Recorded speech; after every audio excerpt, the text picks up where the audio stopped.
Se você tá tempo suficiente na internet, uma saia desse tipo já puxa esse meme na sua memória. E não sem uma certa razão, porque os quadros de 1700 realmente retratam umas saias imensas. Mas será que todas elas eram tão grandes e impossíveis de manejar? É o que nós vamos tentar descobrir juntos. Meu nome é Pauline Kisler, eu sou historiadora da indumentária e recriadora histórica, e você está no canal da Modista do Desterro.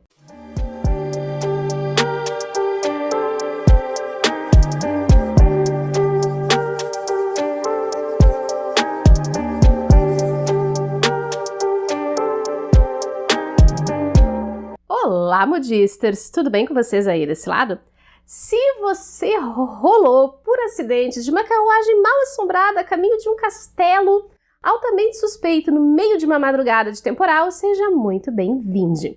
Nesse canal, a gente fala de história da moda a partir de um estudo sério sobre as peças de roupa e os documentos originais da época, sem esse monte de baboseira sensacionalista que você vê por aí. E como nós estamos no mês de outubro, essa é a desculpa perfeita que eu precisava para fazer um traje de século XVIII versão trevosa, goticona, morcegona. Mentira, é inspirado no traje de luto usado pela Rainha Charlotte na série Rainha Charlotte. No começo da história desse canal, eu já falei muito sobre os mitos em torno de duas peças, especificamente no universo da história da moda. A crinolina, que recentemente voltou à baila por causa daquele artigo ridículo da BBC, e os espartilhos que volta e meia reaparecem em alguma polêmica por aí. Mas no vídeo de hoje, eu quero me dedicar a uma peça que definitivamente precisa de um pouco do nosso carinho e da nossa atenção, que é o panier do século XVIII. Então já senta o seu dedinho nesse botão de like, se inscreve aqui no canal, ativa as notificações, já envia esse vídeo para alguém que você acha que vai curtir e vem comigo para a gente iniciar a nossa investigação sobre as armações de saia do século XVIII. Panier foi o nome que os franceses deram às armações de saia do século XVIII, em especial aquelas que são achatadas na frente e nas costas e se estendem para as laterais do corpo. Os ingleses chamavam essa peça de hoop petticoat ou apenas hoops. E ao que tudo indica, não foi na França, mas sim na Inglaterra que essa peça surgiu. Ou melhor, ressurgiu, porque ela é descendente direta de uma armação anterior, o farthingale, merinac ou verdugado, que por sua vez era de origem espanhola. Já tem um vídeo completo aqui no canal contando a história resumida desse aumenta e diminui, sobe e desce das saias nos últimos 500 anos. Mas uma teoria que vem sendo muito bem aceita entre os pesquisadores é que existe uma coincidência entre o crescimento, o aumento da dimensão das saias e inovações e o desenvolvimento da indústria têxtil. No século XVI, o verdugado espanhol era perfeito para exibir os veludos e tafetás de seda pesadamente bordados com fios de ouro e de prata. E no século XVIII, os paniers também se tornaram o suporte perfeito para uma nova tendência na decoração de tecidos, que eram as estampas florais. E quanto mais rica a pessoa e mais formal a ocasião, maior era o panier e maior era a quantidade de tecido gasta na roupa.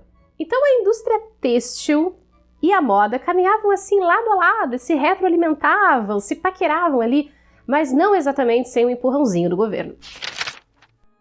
Se você assiste produções de época, já sabe o que é uma corte. Basicamente formada pelo rei, pela família real e pelas famílias nobres mais importantes do reino. Essa galera podia viver no mesmo palácio que o rei, ainda que em áreas diferentes, como acontecia no famoso Palácio de Versalhes, na França. Mas também podiam ser convocados ao palácio apenas para ocasiões importantes, como bailes e banquetes, que geralmente envolviam a comemoração de algum evento político significativo. E quando essa galera se reunia, meio que a esperança de todo mundo era ser notado por alguém mais rico e poderoso. Não necessariamente no sentido de, nossa, vou jogar uma sedução no duque aqui e pá. Era mais no sentido de estabelecer relações e no futuro poder usar essas relações para conseguir alguns privilégios e até crédito na praça. E crédito era uma coisa muito importante porque essa gente gastava muito dinheiro com roupa, se endividava por causa de roupa. Basicamente porque estar muito bem vestido, com muito luxo, com toda ostentação, era uma das maneiras mais rápidas de chamar a atenção positivamente na corte. E isso era claramente um esquema de golpe, gente, porque a própria coroa aproveitava isso para exercer controle sobre a nobreza através das roupas. Não só através de leis que procuravam frear o consumo de luxo entre os não nobres, mas para regular o que os próprios nobres podiam vestir, estabelecendo o que foi chamado de traje de corte, que era basicamente um uniforme obrigatório para todos os nobres que estivessem na presença de alguém da família real. E como as regras do traje de corte eram estabelecidas por decreto real, era uma excelente maneira de usar o consumo de luxo a favor da economia nacional. Por exemplo, Quando o rei Luís XIV instituiu que todos os trajes de corte usados em Versalhes tinham que ser feitos com seda produzida na França, e isso coincide com a coroa francesa estimulando a produção de seda na cidade de Lyon para diminuir as importações da Itália. Ou quando a rainha Charlotte da Inglaterra, sim, a rainha Charlotte de Bridgerton, pediu gentilmente às nobres inglesas que usassem trajes de corte exclusivamente feitos da seda produzida em Spitalfields, o principal centro produtor de seda estampada na Inglaterra. Aliás, a rainha Charlotte era tão apegada à tradição que mesmo quando os modelos de vestido mais sequinhos da regência entraram na moda, ela não abriu mão, sob hipótese alguma, do uso das armações dos paniers, que eram bizarramente combinadas com os vestidos de cintura alta da regência, dando origem a essa monstruosidade que permaneceu em uso até 1824. O panier era parte obrigatória dos trajes de corte, e quanto mais alto o status da mulher e mais formal a ocasião, maior era a armação. O grand panier, ou panier de cour, era a maior e mais formal dessas armações. Ele podia ser feito no estilo gaiola, como essa peça de 1760 que está no Museu Nacional da Alemanha. Ele é feito de tiras de barbatana de baleia e fitas de linho. E, para nossa alegria, o site do museu tem as informações de medidas da peça. O aro inferior tem um comprimento total de 3,76 m. A frente do panier tem 68,6 cm de altura e as costas 70,6 cm. Também existiam os modelos inteiriços, totalmente feitos de tecido, com as barbatanas inseridas, como esse modelo que é do mesmo ano e museu do anterior. 2,48 m de circunferência, 47,5 cm de altura na frente e 49 nas costas. Aparentemente, um panier usado por uma pré-adolescente. Mas esse tamanho de panier não era só usado por alguém muito rico, era usado também em ocasiões extremamente formais, como esse vestido usado pela rainha Luísa Eurica da Suécia na sua coroação em 1751, ou a princesa Carlota Joaquina, que aqui aparece no retrato oficial de casamento com o príncipe de Portugal em 1785, aos 10 anos de idade.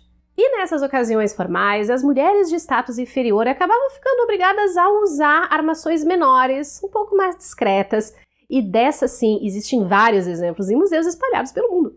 Um dos meus favoritos é esse modelo de 1760 que está no Museu de Artes Decorativas na França. E como ele é um dos modelos que aparece no Patterns of Fashion 5, teve gente que conseguiu reconstruir esse modelo. Ele é um panier retrátil, feito com ferrinhos modelados e encapados com linho, e aqui eu já tiro uma dúvida de vocês. Sim, dava para passar na porta. Tem vários relatos de diplomatas e de nobres estrangeiros que passaram pelo Palácio de Versalhes entre 1740 e 1760 e eles registram o uso muito difundido desse tipo de panier na corte francesa. E muito provavelmente foram justamente esses diplomatas e esses nobres que acabaram espalhando esse modelo retrátil para outras partes da Europa. Além dos ferrinhos, um outro material bastante usado para formar os aros era o tronco da cana, cortado em fitas e tratado para ficar no formato do panier. E esse, inclusive, era um material comum, porque além de ser mais leve, ele era infinitamente mais barato do que a barbatana de baleia. Via de regra, quanto mais pesado fosse o vestido a ser usado, maior e mais longo seria o panier. O que significa que também existiam versões menores pensadas para o dia a dia, geralmente mais curtas, como esse modelo de 1750 que está no Museu Metropolitano de Nova York, ou esse aqui do Museu de Artes e Ciências da Louisiana, também nos Estados Unidos. Comparando os dois, você observa que o primeiro tem esses aros inclinados para cima, né? Eles eram chamados de coudes, porque coude em francês é cotovelo. E supostamente a função desse negócio era que você pudesse largar os seus cotovelos com vontade em cima deles. Mas na real, a função dessas coudes, dessas barbatanas anguladas, era distribuir melhor o peso do tecido e aumentar a estabilidade do panier. Os franceses tinham diferentes nomes para cada tamanho e formato de panier. O problema é que esses nomes estão preservados nas memórias, cartas, diários e críticas de moda, mas eles não acompanham imagens, então não dá para ligar os modelos de museu aos nomes da época com 100% de certeza. Tem um deles, porém, que a gente mais ou menos consegue identificar, que é o queridinho da galera da costura histórica, que são os pocket hoops ou baby paniers. Ou, como a Condessa de Genlis se refere em 1770, paniers à la considération, do tipo pequeno que usamos pela manhã. E que são basicamente duas cestinhas semicirculares que eram amarradas na volta do corpo para dar só um pouquinho de suporte para a saia. O que também também não é lá 100% de certeza, porque tem alguns pesquisadores que acreditam que os tais dos paniers à la considération, na verdade, seriam desse modelo, que foi fabricado em 1780, na Inglaterra, e está no Museu Victoria and Albert. E aqui a gente tem a medida lateral dele, ou seja, a largura do danadinho, 1,60 de ponta a ponta. Já na década seguinte às memórias da Condessa de Genlis, a moda deu uma guinada tão grande na França que os paniers foram abandonados no dia a dia, ficando só para as ocasiões super formais. E em 1790, com a Revolução Francesa, eles caíram totalmente em desuso. Mas viriam a inspirar as várias armações usadas na era vitoriana, assim como o apocalíptico hobby de estilo dos anos 1920. E volta e meia o panier reaparece nas passarelas, como na coleção Primavera-Verão 2023 da Maison Dior. Eu contei um pouco da história dessas peças e de como elas eram usadas, mas a gente ainda precisa falar especificamente sobre a questão dos tamanhos. Vamos pegar o exemplo daquele modelo de corte alemão de 1760 que eu mostrei no começo. O museu nos dá a medida da circunferência total do aro inferior, mas não nos diz a largura dele na perpendicular do corpo.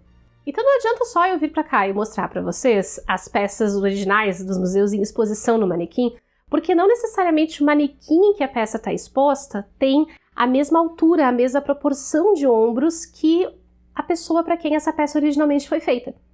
E a altura da pessoa e a largura dos ombros são as duas medidas fundamentais para que a gente tenha um panier proporcional.